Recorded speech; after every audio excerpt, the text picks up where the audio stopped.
한국의 행동이 주변국들을 흔들어 놓을 수 있다. 한국은 왜 그런 행동을 했는지 이유가 궁금하다. 현재 전 세계 주요 언론들은 한국의 뜻밖의 움직임을 놓치지 않으면서 관련 사안에 대해 보도하고 있습니다. 그것은 역시 전 세계가 코로나로 힘든 상황에 가장 방역을 잘했다는 한국의 움직임이 독특하기 때문인데요.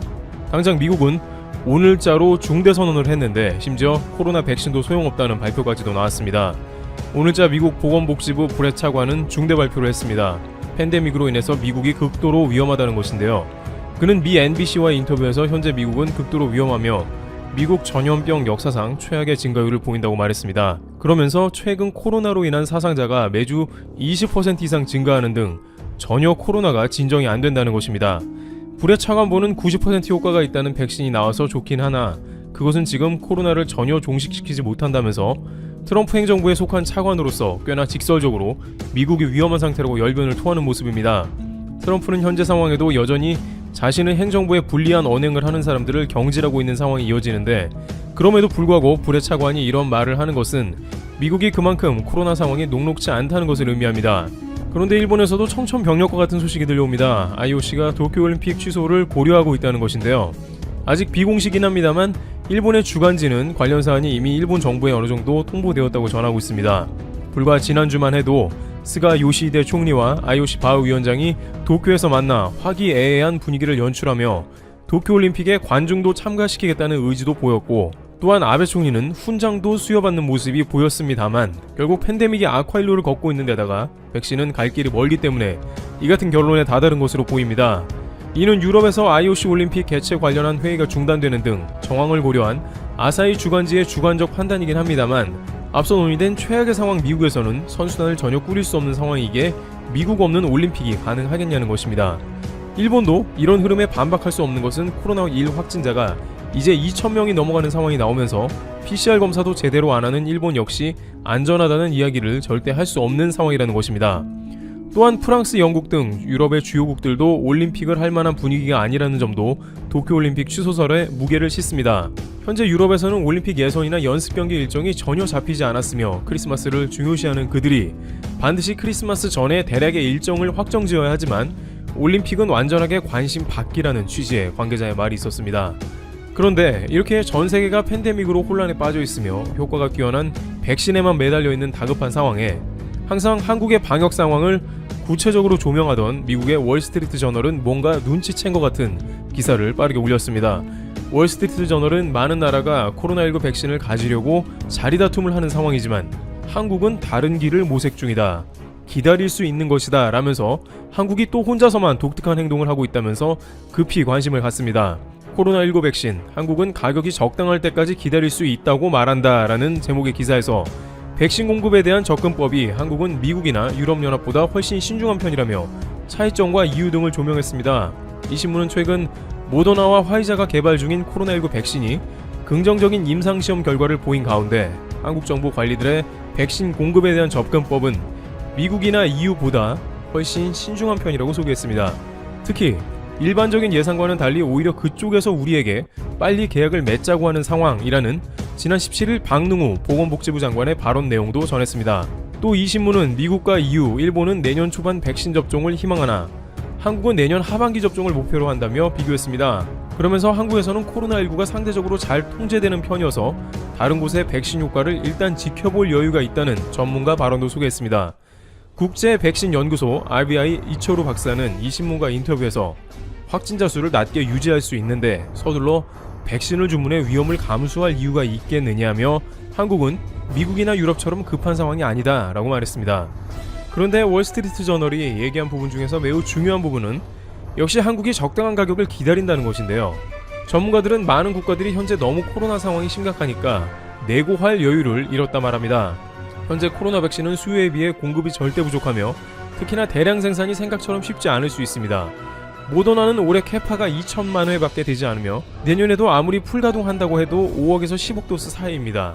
문제는 모더나의 코로나 백신 효과는 94.5%이며 아직 검증 기간이 몇 개월밖에 안 된다는 점일 것입니다. 그런데 이러한 좋지 않은 조건임에도 불구하고 돈에 문제가 없는 주요 선진국들은 일단 결제부터 한다는 것이죠. 그러나 한편 백신은 현재 계속해서 나오고 있으며 코로나 치료제도 지속적으로 개발이 갱신되고 있습니다. 따라서 모더나 혹은 화이자 백신에 선입금을 하고 대량으로 구매 계약을 한 다음에 막상 그를 뛰어넘는 백신이 충분히 등장할 수 있으며 일부는 한국에서 위탁 생산을 해서 공급이나 가격에서 훨씬 원활할 것이라는 점입니다. 예를 들어 영국의 다국적 제약회사인 아스트라제네카는 한국 SK바이오사이언스에서 위탁 생산을 하기로 했는데 이들은 현재 브라질 등에서 3상 임상을 진행 중입니다. 그런데 효과가 95%를 뛰어넘을 수도 있다는 것이죠. 따라서 비싼 돈 주고 검증이 안 된 백신은 안 살 수 있으면 최대한 구매를 미루고 흥정하는 여유가 필요합니다. 게다가 화이자 CEO도 백신을 공개하고 주가가 급등하자 자신의 주식을 상당히 처분해버리는 모습이 나오기도 하고, 모더나는 화이자보다 효과가 보관이 뛰어나다며 금세 화이자 백신을 따라잡는 모습도 보였습니다. 이는 앞으로 나올 백신들이 계속해서 업그레이드 되며 가면 갈수록 성능은 좋아지고 가격은 싸진다는 것입니다. 그러다 보니 다국적 제약회사들은 무조건 돈 있는 나라들의 백신 계약을 재촉하고 있는 상황입니다. WHO는 이런 분위기와 관련해서 아직은 백신을 신뢰하는 것은 금물이라고 전하고 있습니다. WHO의 코로나 대응팀은 현재 화이자 백신이 출시되었으나 영하 70도의 운송은 매우 어려운 과제이며 백신이 출시된 것은 극초반이기 때문에 신뢰에 신중하고 현재 믿을 것은 마스크밖에 없다고 강조하고 있습니다. 결국 제대로 된 백신이 나올 때까지 개인 방역에 힘쓰고 최대한 외출을 자제하는 것이 좋다는 의견입니다. 또한 백신의 효과는 장기간 검증되어야 하는 만큼 당장 백신보다는 치료제가 훨씬 좋을 수 있습니다. 한국보건당국은 백신보다는 치료제 확보에 만전을 가하면서 올해 안으로 치료제를 선보일 것이라 했습니다. 코로나에 걸리더라도 뛰어난 치료제로 단기간에 회복이 가능하다면 항체도 어느 정도 생기기 때문에 오히려 지금 상황에서는 검증이 안 된 쏟아지는 백신보다 뛰어난 치료제가 훨씬 선호될 수 있다는 것입니다. 한국보건당국은 항체 치료와 혈장 치료제가 코로나를 잡을 중대 변수로 보고 다국적 제약회사의 위탁 생산은 물론 삼성바이오로직스나 셀트리온 등 국내 업체들도 동시에 최대한의 역량을 다해 치료제 생산에 몰두한다고 전합니다. 또한 치료제를 생산하게 되면 국내 치료는 물론이고 전 세계에 수억 도스 이상을 수출해서 국내의 경제에 큰 보탬이 되게 하는 두 마리 토끼를 동시에 잡아내는 효과를 내보이겠다는 방침입니다. 지금 같은 분위기라면 한국에 뛰어난 치료제가 나왔다면 한국산은 K방역으로 몸값이 올라 전세계 판매도 낙관됩니다. 영국의 이코노미스트는 2021년 전세계의 10대 트렌드를 예상하면서 제1위를 코로나 백신 확보 전쟁이라고 꼽았습니다. 그러면서도 각국은 치열하게 백신 확보 전쟁을 펼치고 코로나를 잡기 위해서 부단히 애를 쓸 것으로 보이지만 백신을 과연 많은 사람들이 맞을지는 의문이라고 전합니다. 실제 많은 이들은 아무리 국가들이 나서서 치열하게 거금을 주고 백신을 확보한다고 하더라도 백신 접종을 거부한다는 의사를 피력하고 있는 상황입니다. 백신 접종은 개인의 자유이므로 많은 이들이 백신을 안 맞는다면 그것은 새로운 문제로 발전할 것입니다. 따라서 아무리 좋게 백신에 대해 보더라도 백신을 섣불리 대량 구매하는 것은 좋지 않다는 것을 의미합니다. 일각에서는 이러한 한국의 움직임은 많은 나라들에게 적지 않은 시사점을 안겨줄 것이라고 이야기하고 있습니다. 코로나 초기에 한국이 전 세계에서 가장 방역을 뛰어나게 진행하고 있다며 스포트라이트를 받았고 이제는 백신에 대해서 신중한 태도를 보이면서 많은 나라들이 한국의 움직임에 동참할 수 있다는 것이죠. 물론 코로나가 창궐한 나라들은 당장 검증이 안 되었어도 95%라는 삼상 수치를 믿고 백신을 대량 투입할 것입니다. 한국은 이때 최대한 국내 방역이 악화되지 않도록 경계를 늦추지 않고 노력하며 백신 투입한 나라들을 살펴야 할 것입니다. 미국을 비롯한 주요 선진국들에서 백신의 안전성과 효과가 입증되어 코로나 종식에 확신이 드는 순간까지 한국은 코로나 치료제를 비롯해 개인 방역을 강조하면서 전 세계가 다시 한번 한국의 시선을 집중시키게 하고 있습니다. 트래블튜브 여기서 마치겠습니다. 감사합니다. 미국이 일본을 바라보는 관점은 어떨까요? 미국 보수 진영의 싱크탱크인 케이토 연구소에서 미국이 동맹 관계를 다시 따져보아야 한다는 보고서를 발표했습니다. 해당 보고서에는 미국에 도움이 되지 않는 동맹국의 목록이 포함되었습니다. 목록에 들어간 나라는 사우디아라비아, 스페인, 독일, 일본, 이집트, 터키, 이탈리아, 필리핀, 조지아 등입니다.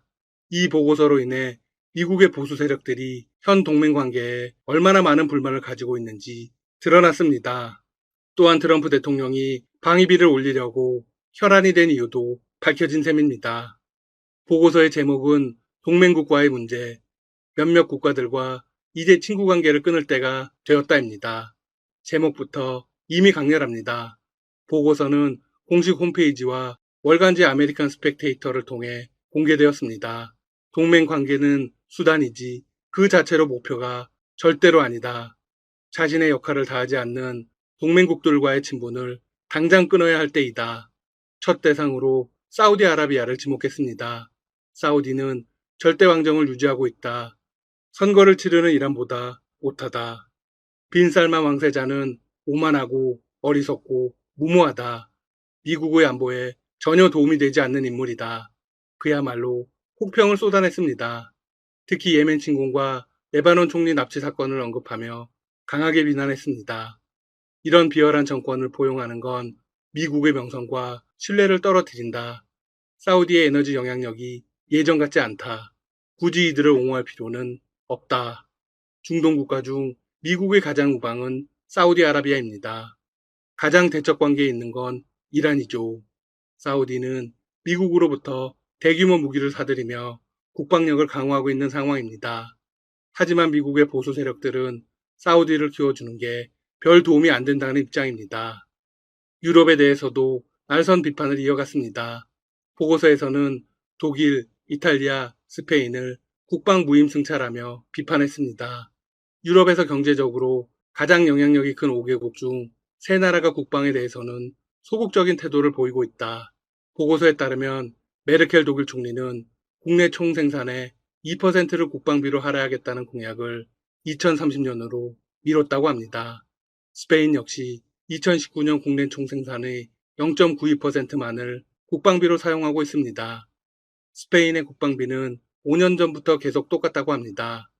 유럽연합 내에서 5위의 경제 수준을 지녔지만 미국에만 의존하려 한다고 비판했습니다. 보고서는 미국이 절대로 이들을 동맹관계로 생각해서는 안 된다고 강조했습니다. 마지막으로 지목된 것은 일본입니다. 세계 3위의 경제대국인 일본의 국방비는 국내 총생산의 1% 수준이다. 중국과 북한이 군사적으로 활발해진 반면 일본은 평화헌법 뒤에 숨기만 했다. 필요에 따라 평화헌법을 어기면서도 이를 방패 삼아 소극적인 태도를 유지해왔다.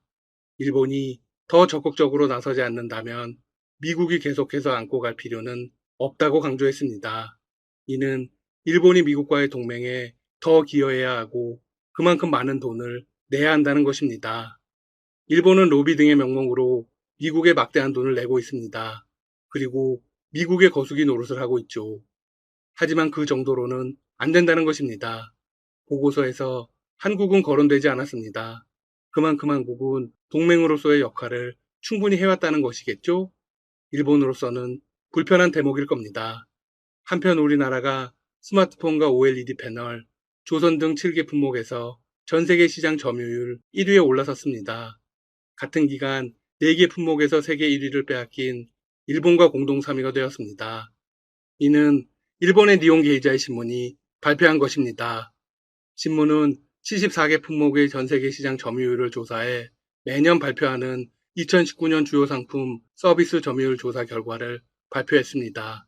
한국은 스마트폰, D램, OLED, 랜드 플래시 반도체, 초박형 TV, 대형 액정 패널, 조선 등 7개 품목에서 세계 1위에 올랐습니다. 일본은 시모스, 이미지 센서, 전기 이륜차, 디지털 카메라 등 7개 분야에서 1위에 올랐지만 중소형 액정 패널, 리튬이온 전지용 절연체, 충전용 대형 터빈, 가상현실 헤드셋 등 4개 부문에서 1위 자리를 내주었습니다.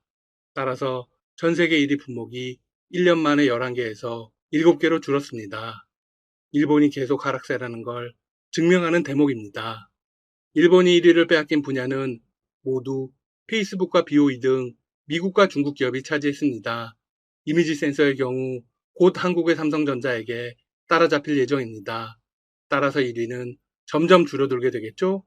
반면 중국은 지난해 일본의 한 개 차이로 3위였습니다. 하지만 이번 조사에서는 12개 품목에서 세계 1위를 차지해 종합 2위에 올랐습니다. 압도적인 1위는 미국입니다. 총 25개 분야에서 1위를 차지했습니다. 우리나라가 세계 시장 1위를 차지한 품목 가운데 5개가 삼성전자 제품이었습니다. D램 시장에서는 1위 삼성전자와 2위 하이닉스 등 우리나라 기업의 점유율이 71.6%를 차지했습니다. OLED 역시 1위 삼성전자와 2위 LG 디스플레이의 점유율이 90%에 달했습니다. 사실상 독점에 가깝습니다. 세계 시장 5위권 이내에 든 우리나라 제품도 많았습니다. 삼성전자는 태블릿 단말기, 스마트워치, 시모스 센서 시장에서 2위였습니다. 휴대전화 통신 기지국 시장에서도 5위에 올랐습니다. 일본의 하락세 덕분에 우리나라는 공동 3위에 오를 수 있었습니다. 하지만 중국이 무섭게 추격하고 있어서 앞으로의 순위를 유지할 수 있을지 장담하기는 어렵다는 분석이 나옵니다. 스마트폰 1위 삼성전자와 2위 화웨이의 점유율 차가 4%포인트까지 좁혀진 상황입니다. 더욱이 올 2분기에는 화웨이가 사상 처음으로 삼성전자를 제치고 세계 1위로 오른 것으로 조사되었습니다. 물론 중국도 미국의 중국 기업 규제 등으로 인해 타격을 받을 것입니다. 따라서 앞으로의 상황은 계속 지켜보아야 합니다. 한국은 조선업계에서도 압도적인 성과를 냈습니다. 지난 7월 전 세계 선박 발주량의 74%를 차지하며 1위를 차지한 것으로 나타났습니다. 지난 13일 영국의 조선해운 시황 분석기관 클락슨 리서치가 조사 결과를 발표했습니다. 발표에 따르면 7월 한 달간 전 세계 선박 발주량 24척 중 한국이 12척을 수주하며 중국을 크게 제치고 1위를 차지했습니다. 중국은 8척, 일본은 1척입니다. 한국의 수주량 1위는 올해 들어 처음입니다. 일본과의 차이는 그야말로 압도적입니다. 해상 강국을 자처하던 일본의 자존심이 계속 무너지고 있네요. 여기저기서 위기 소식이 들려오면서 일본은 안팎으로 어려움을 겪고 있습니다. 그 결과 아베 정권에 대한 지지율이 2차 내각 출범 이후 최저 수준으로 떨어졌습니다. 아베 내각의 정책에 기대를 갖고 있지 않다는 응답이 대부분을 차지했습니다. 지난 11일 NHK는 아베 내각 지지율이 34%로 조사됐다고 보도했습니다. 지난달 조사 때와 비교하면 2%포인트 떨어졌습니다. 반면 아베 내각을 지지하지 않는다는 응답은 47%로 2%포인트 올랐습니다. 이번 조사에서 아베 내각을 못마땅하게 여기는 사람들 중 37%는 정책에 별로 기대하지 않는다고 답했고 28%는 아베 총리를 못 믿는다고 응답했습니다. 일본은 계속해서 하락세일 수밖에 없습니다. 지금까지 닥터시사TV였습니다. 여러분 시청해주셔서 감사합니다. 구독과 좋아요 부탁드립니다.